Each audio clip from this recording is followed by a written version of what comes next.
Hi! Recently, a viewer wrote in to me asking if I would create a video on how to create a positive state of mind or a positive state of being. And I think that's a really excellent question, so I wanted to address it here. Now, the first thing that I have to say about how to create a positive state of mind is that there's many ways for it to be done. I will share with you a few introductory things that I personally use that got me moving in the right direction. Now, and another thing to understand is that everybody comes to this information at a different place. Some people are naturally in a very positive state when they find this information. Some people are not. Like me, hopefully wherever you are, you're in a better state than I was when I came to this information, because when I came to this information, I was at a particularly low place.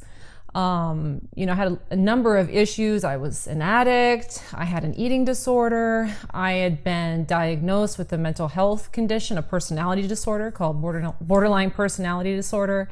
What else? I had estrangements with family members. I had a whole bunch of crap that I was dealing with at the time that was a result of my state of being. And I'm going to be honest with you, creating a state of mind for some people is going to take time. It's going to take longer time than it being immediate, because fortunately today, all of those issues in my life are gone. But it took time for those things to fall out of my life and for new, better things to fall into my life. So one thing that I have to say about creating a positive state of mind is that it's an ongoing journey. You're an infinite individual, and so you have infinite capacity to become more positive if that's the track that you want to go along. So as you move along through life, you're going to probably have the feeling that it's like peeling back layers of an onion. So you're going to become increasingly more positive, but you're going to continue to encounter limitations for you to break through. So please hear this from me, that this is kind of a lifestyle. It's a way of traveling.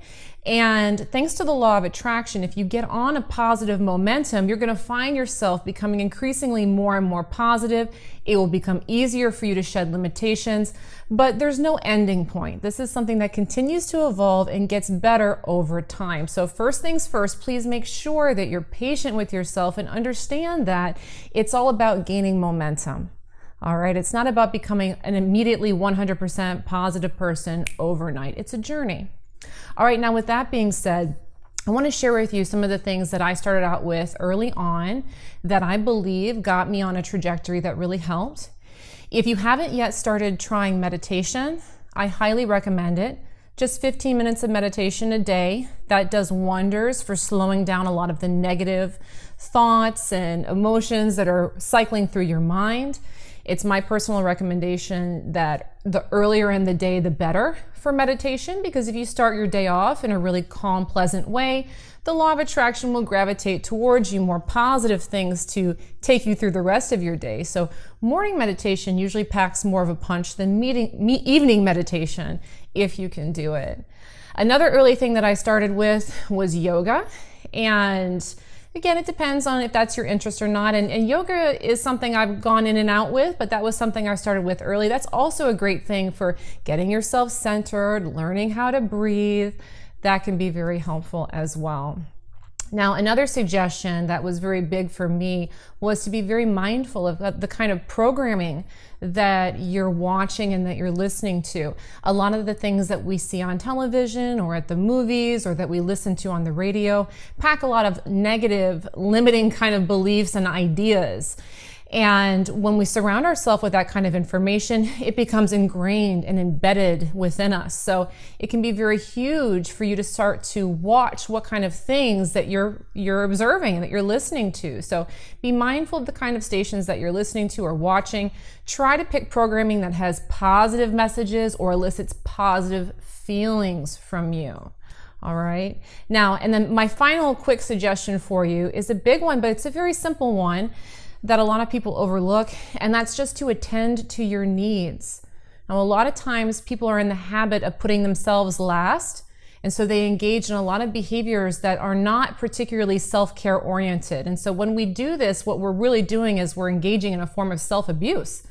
So if you're not eating when you need to eat, or when you're not sleeping, when you're tired, that's a way of kind of sending out a message to the universe that you don't love yourself, you don't care about yourself. So if you want to get on a positive track, it can be very huge to start to become a little bit more selfish, understanding that when you take care of yourself, you're loving yourself, which allows you to feel better, which in turn allows you to be a better service to other people. So please make sure that you're eating when you're hungry, you're sleeping when you're tired, you're drinking when you're thirsty, you're taking breaks when you need to. All right, so those handful of suggestions really got me on a positive trajectory. Just get started with those few things and see where it takes you. You'll find more ways to keep yourself positive, and you'll find more ways to reach higher and higher levels that you're hoping to access when it comes to creating a positive state of mind.